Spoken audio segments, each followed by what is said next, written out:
Swaraj is my birth right and I shall have it.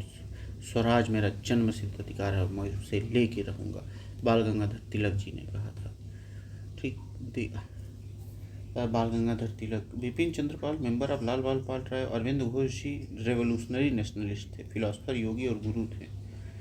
ठीक है। बाल गंगाधर तिलक, हिज पावरफुल वर्ड्स। ठीक है। सुभाष चंद्र बोस जी, गिव मी, इन्होंने कहा था तुम मुझे खून दो और मैं तुम्हें आज़ादी दूंगा।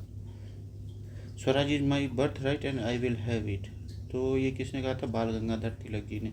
लाला लाजपत राय जी 1920 में कांग्रेस के प्रेसिडेंट थे। ठीक। महात्मा गांधी जी 1924 में थे। सुभाष चंद्र बोस जी 1938 में थे। ठीक है। ओके। महात्मा गांधी जी ने कहा था करो या मरो, revolve around truth and non violence. बाल गंगा, हाँ, सुभाष चंद्र बोस जी ने, हाँ, मतलब कहा था कि तुम मुझे खून दो मैं तुम्हें आज़ादी दूंगा। महात्मा गांधी ने कहा था करो या मरो। Who said swaraj is my birth right and I will have it, तो बाल गंगाधर तिलक जी ने कहा था। Jawaharlal Bal Gangadhar Tilak a leading figure of the extremist faction of the Indian National Congress, he declared this at, और ये कहाँ कहा था कि तुम मुझे खून दो मैं तुम्हें आज़ादी, सॉरी, स्वराज मेरा जन्मसिद्ध अधिकार है और मैं उसे लेके रहूँगा, कहा था इन्होंने लखनऊ सेशन में 1916 में, where the extremist rejoin the Congress. Mahatma Gandhi ji ने non violent civil obedience satyagraha का वो किया, और इन्होंने कहा डू और डाई, करो या मरो। While advocating for Swaraj self-rule, his most famous slogan "Do or Die" during the Quit India Movement 1942। ठीक है। जवाहरलाल नेहरू जी पूर्ण स्वराज की घोषणा किए थे, कहाँ? 1929 में, लाहौर अधिवेशन में। He presided while he presided over Lahore session 1929, where he adopted पूर्ण स्वराज resolution। बाल गंगाधर तिलक, पावरफुल ओरेटर, ये केसरी और मराठा नामक वो किए थे, क्या कहता जाता है, केसरी थी मराठी में और मराठा थी इंग्लिश में। He was instrumental in popularising the concept swaraj. Bhagat Singh ji, a revolutionary socialist and prominent figure of Hindustan Socialist Republic Association, he advocated for armed struggle against British rule. इनकलाब जिंदा, मतलब इनकलाब जिंदाबाद के नारे की, मतलब इन्होंने नहीं दिया था, लेकिन ये इस नारे को फेमस किए थे। Who among the following said swaraj is our birthright, swaraj हमारा जन्मसिद्ध अधिकार है, तो बाल गंगाधर तिलक जी ने कहा था। अथर्व swaraj is our birthright. Gopal Krishna Gokhale ji, ये बनारस सेशन का अध्यक्षता किए थे और फाउंडर थे सर्वेंट ऑफ इंडिया सोसाइटी के, और गुरु थे महात्मा गांधी जी के। ठीक है। Dadabhai Nehru ji, grand government of India, who formally declared swaraj as goal of INC at Calcutta session 1906 में। हाँ। While he used the term Swaraj, the famous forceful declaration "Swaraj is my birthright and I shall have it" is specifically तिलक 1916 में, कहाँ? लखनऊ में। Consider the following statement about the Indian National Congress. Sarojini Naidu was the first woman to be president of the Congress. नहीं, Annie Besant थी, ये पहली Indian महिला। C.R. Das was in prison when he functioned as president of Congress, ये बिल्कुल सही है। The first Britisher to become the president of Congress was A.O. Hume। नहीं, ये तो जनरल सेक्रेटरी थे। Alfred web was the president of Congress in 1894, ये सही है। अब देखिए, सरोजनी नायडू was कलकत्ता सेशन में एनी बेसेंट थी, सरोजनी नायडू कानपुर सेशन में 1925 में थी। देखिए, चितरंजन दास was elected president of INC in Ahmedabad session in 1921. However, he was arrested before the session for his involvement in non-cooperation movement। तो उसको किसने लीड किया? Hakim Ajmal Khan acted as president in his absence. ठीक है।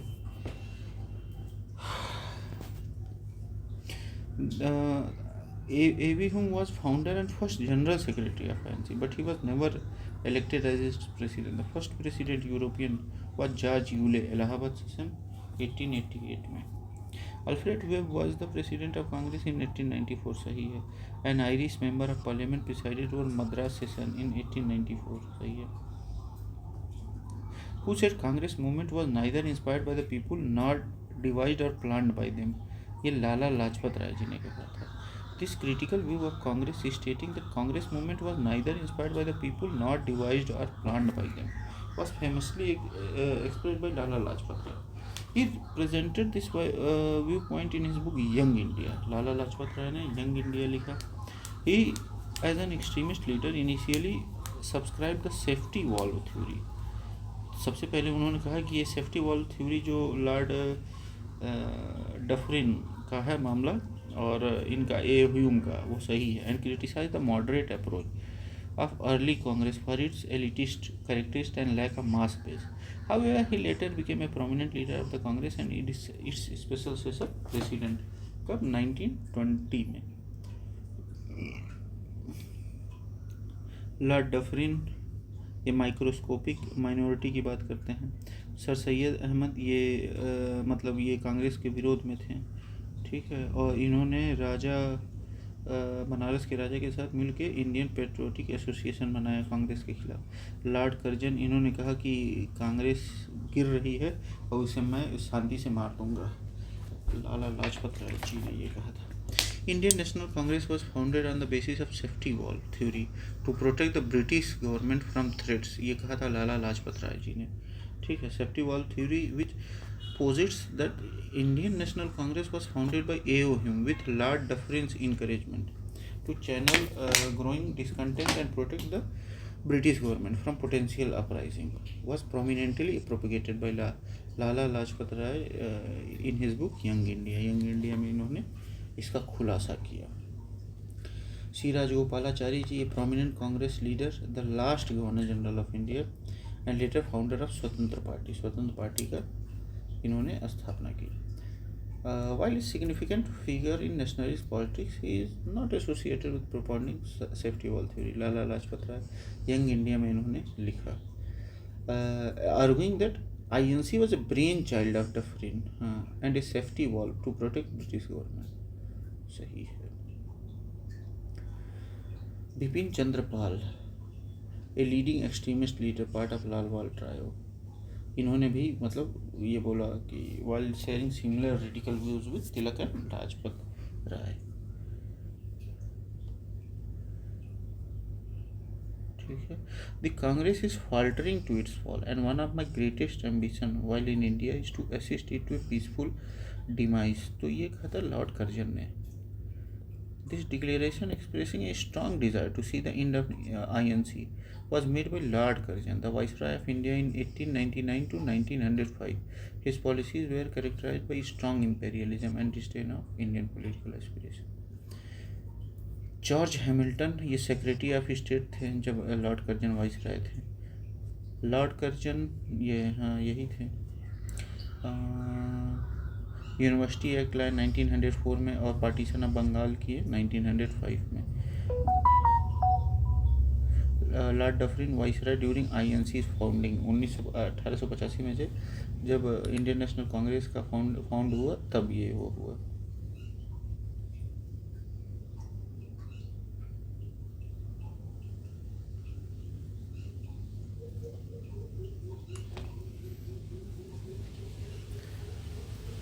लॉर्ड मिंटो, ये divide 1909 में मॉले Minto वाला जो रिफॉर्म आया था उसमें डिवाइड एंड रूल वाला मामला था, जिसमें उन्होंने मुस्लिम्स को सेपरेट इलेक्टोरेट का वो दिया।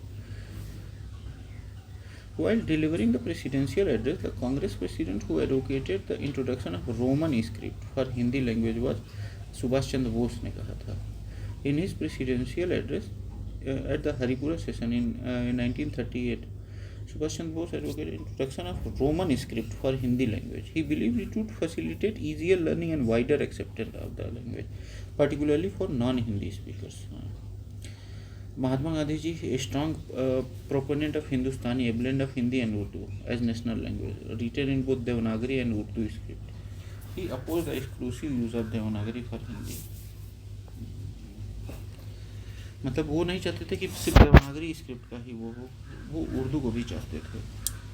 Jawaharlal Nehru ji, while recognizing the importance of Hindi as national language, he was also sensitive to linguistic diversity and sentiment of non-Hindi speakers. इन्होंने ये बात की को एडवोकेट नहीं किया। अबुल कलाम आज़ाद ये सबसे यंग और सबसे ज़्यादा समय तक रहने वाले और एजुकेशन मिनिस्टर रहे हैं कांग्रेस के। ठीक, scholar of Urdu and Persian, strong advocate of common national language that could bridge linguistic divides, often promoting Hindustan. Subhash Chandra Bose, his presidential address at Haripura 19, known for his specific recommendation, among other things such as formation of National Planning Committee। तो जवाहरलाल नेहरू की अध्यक्षता में national planning committee की गठन भी हुआ।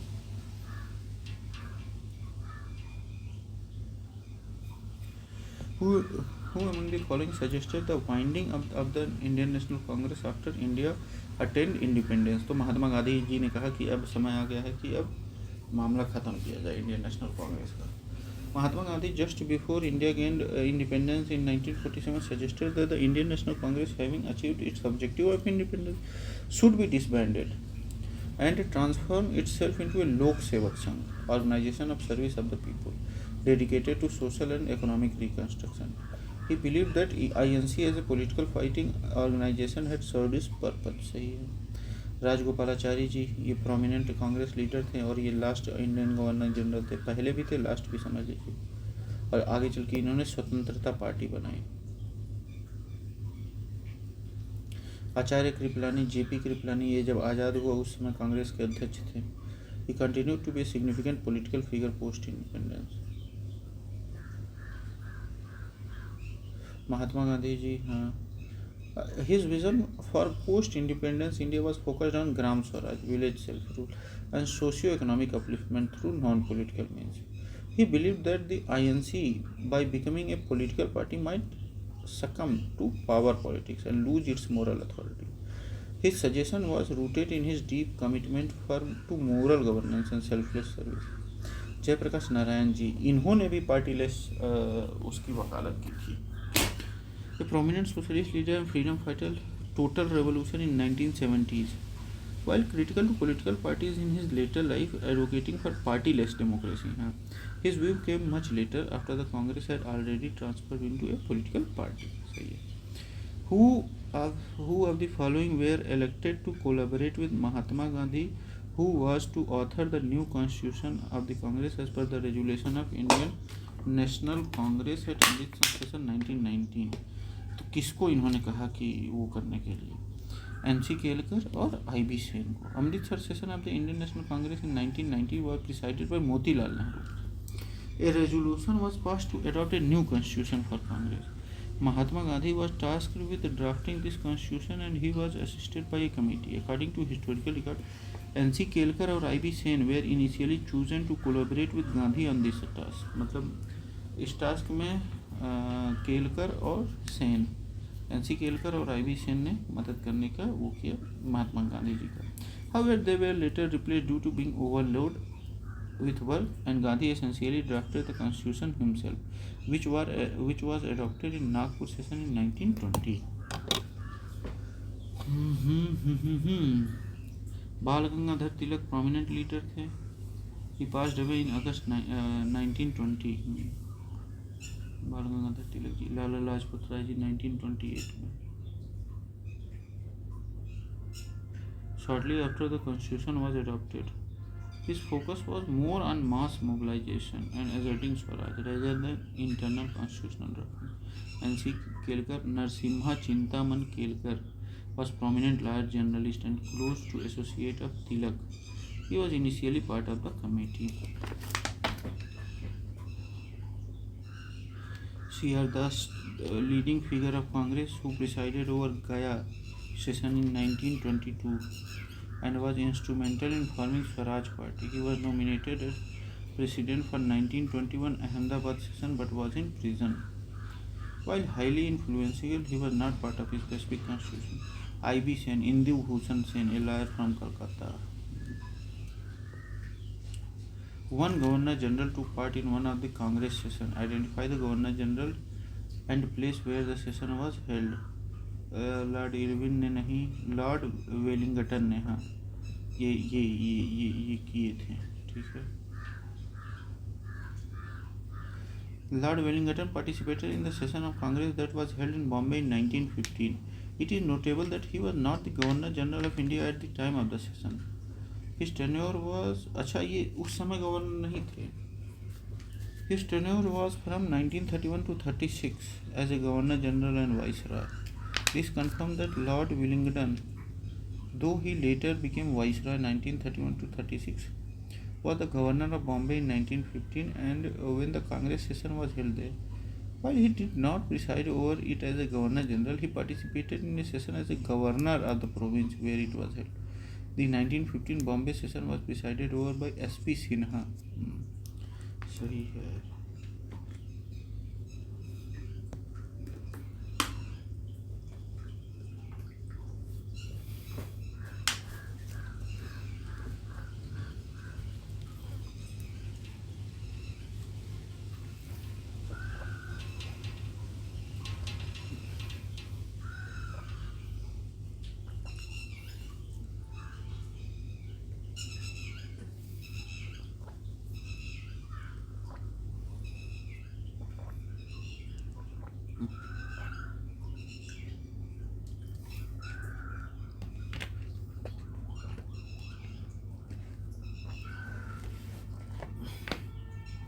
अब देखिए, Lord Irwin was viceroy in 1926 to 1931. Karachi session in 1931 was presided over by Sardar Vallabhbhai Patel, famous for its resolution and fundamental right and economic policy. Lord Wellington was governor of Bombay in 1915 and attended the session held there. सही. मतलब ये बॉम्बे के governor होने की वजह से वो हुए. बाद में आके वो 1931 के बाद वो बने, क्या कहा जाता है, वाइसरॉय बने. लॉर्ड डफरिन बॉम्बे नहीं वो की. Lord Hardinge to 19 Lucknow was viceroy 1910 to 1916. Lucknow session in 1960 was presided over by Ambika Charan Majumdar. Harding was not present. Which of the following session of Indian National Congress was presided by C. Vijay Raghav Cheriar? देखिए, लखनऊ का मजुमदार जी ने वो किया था. Nagpur session को अच्छा, ये गया सेशन को C.R. दास ने किया था. कलकत्ता सेशन 1920 को किसने किया था? लाला लाजपत राय जी ने किया था. Nagpur session of Indian National Congress in 1920 was presided over by C. Vijay Raghav Cheriar. This session was significantly as formally endorsed the program of non-cooperation and adopted a new constitution of the Congress which made a mass-based organization. Lucknow Ambika चरण मजुमदार जी ने वो किया था. Lucknow pact sign हुआ था. Reunion of moderate and extremist. Nagpur session presided by C. Vijay Raghav Cheriar. This session pivotal और formal acceptance मिला किसका? नॉन कोऑपरेशन प्रोग्राम का. And restructuring the Congress to become a truly mass political party with decentralized organization structure. गया session C.R. Das ji ने. This session saw the split between pro changers and no changers regarding council entry. Pro changer मतलब कहें कि हाँ चला जाए, और no changer कहें नहीं काउंसिल में हम लोग नहीं जाया जाएगा. उसी के बाद स्वराज पार्टी का गठन हुआ जिसमें मोतीलाल नेहरू और C.R. दास जी मेन वो निभाए. Calcutta session. This was a special session held in Calcutta in September 1920 presided over by Lala Lajpat Rai. It was called to consider non-cooperation. Resolution was later ratified at Nagpur regular session.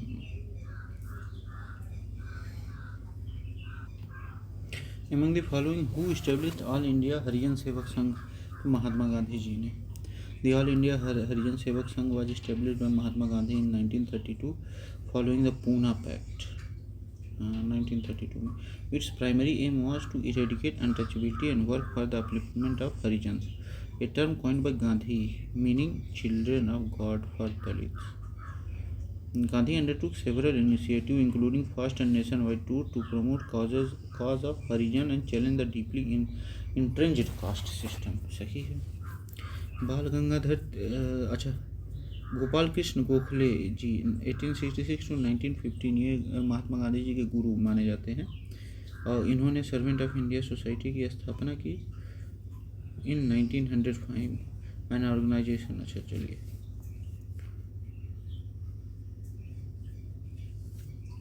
Mahatma Gandhi Mohandas Karamchand, हाँ इन्होंने फाउंड किया।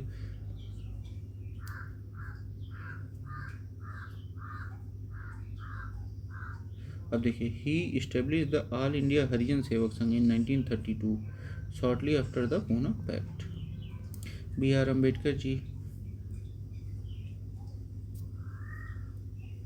Served as India's first minister of law and justice. Ambedkar was अच्छा he did not establish the Harijan Sevak Sangh. इन्होंने क्या किया, इन्होंने independent labour party and the schedule caste federation बनाया। He founded independent organisations like independent labour party and, ये ध्यान रहिए question में आया है कि इन्होंने क्या बनाया, इंडिपेंडेंट लेबर पार्टी और शेड्यूल कास्ट फेडरेशन। क्या क्या बनाया, इंडिपेंडेंट लेबर पार्टी और शेड्यूल कास्ट फेडरेशन, ये याद रहे।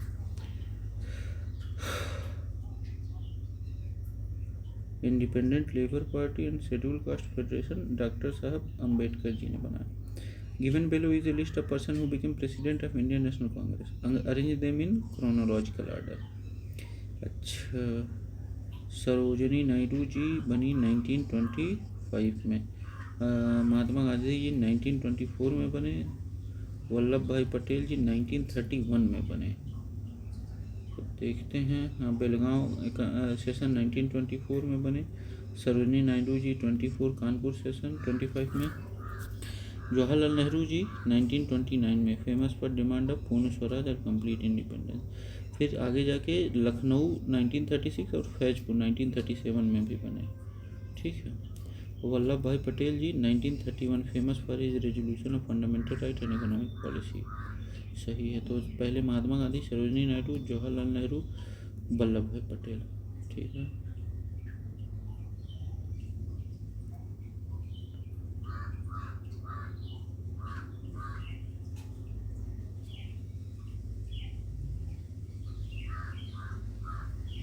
सरदार वल्लभ भाई पटेल जी को मतलब आयरन मैन ऑफ इंडिया कहा जाता था। अच्छा, कराची सेशन में देखिए क्या हुआ, फंडामेंटल राइट्स और नेशनल इकोनॉमिक प्रोग्राम को अडॉप्ट किया गया, which laid down the basic framework for future Indian policy. It also endorse the Gandhi Irwin pact. Mahatma Gandhi presided over only one session of the Indian National Congress in 1924। Where was the session held? Belgaum में। Was in Belgaum, now Belagavi, अभी उसको बेलगावी कहा जाता है। गया CR दास 1922 में वो हुआ, चितरंजन दास ने। नो चेंजर, यहाँ जाके कन्फ्लिक्ट हुआ किसके किसके बीच में, नो चेंजर्स और प्रो चेंजर्स में। प्रो चेंजर्स कौन कौन थे? CR दास और मोतीलाल नेहरू। और जब ये नहीं हुआ तो उन्होंने क्या बनाया, स्वराज पार्टी स्वराज पार्टी बनाया, हाँ, आफ्टर हिज सेशन। बेलगांव या बेलगावी 1924 में। Amritsar session of Indian National Congress was held in 1919। Motilal Nehru ji इसके अध्यक्ष थे।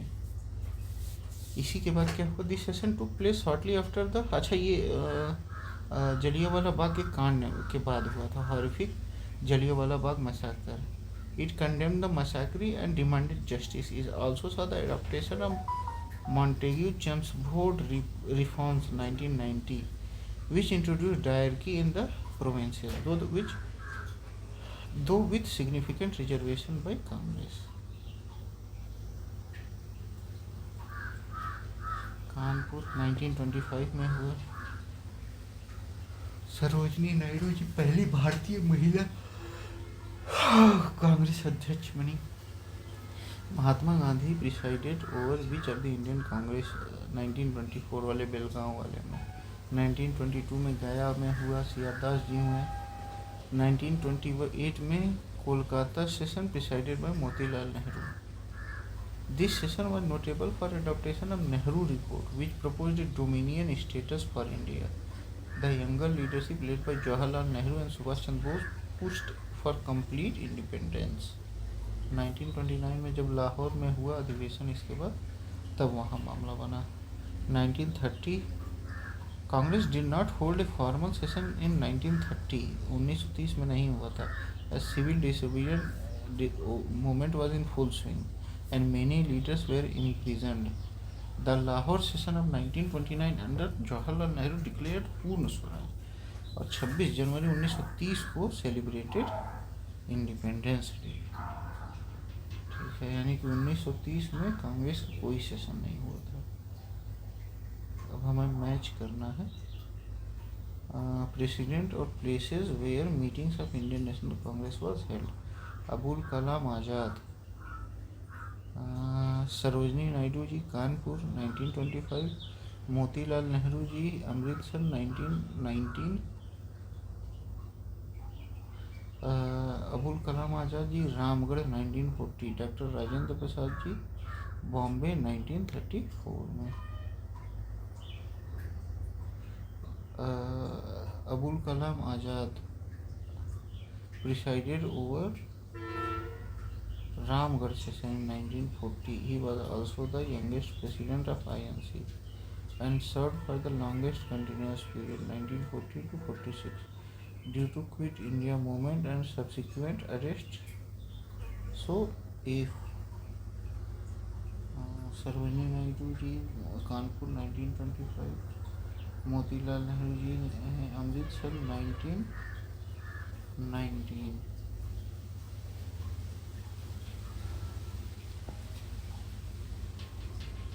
अमृत session 1928. Doctor Rajendra Prasad ji presided over the Bengal session in 1934. He also presided over at Lahore session in 1929.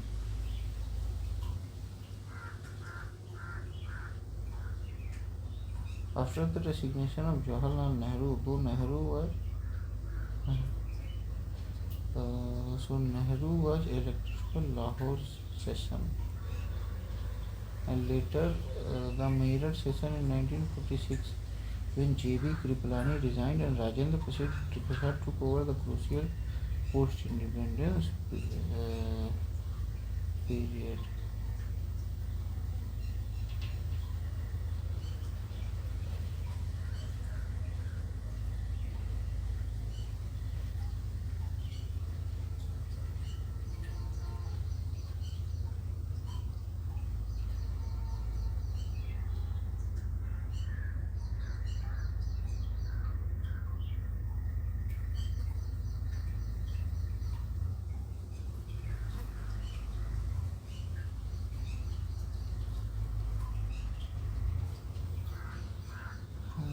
Abul Kalam Azad ji, Ramgarh session 1940, the youngest president of INC at age of 35 in 1923 Delhi special session, and served as a president of longest continuous time, term 1940 to 46.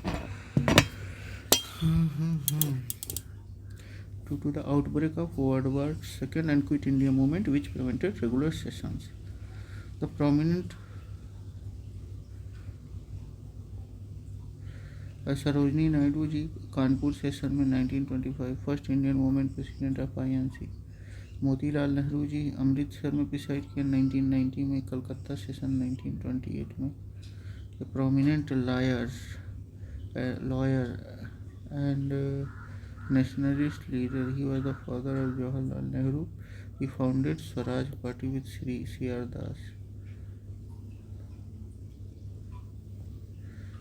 Drafted हाँ ठीक है. Doctor Rajendra Prasad Bombay session 1934, who also served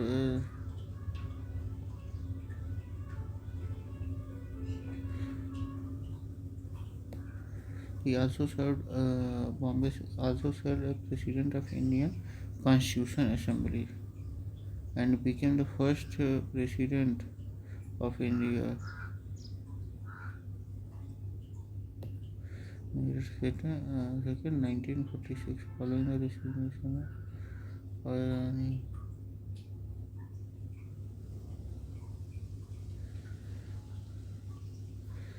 तो यहीं तक, बाकी अगले में मिलते हैं। Thank you, bye bye.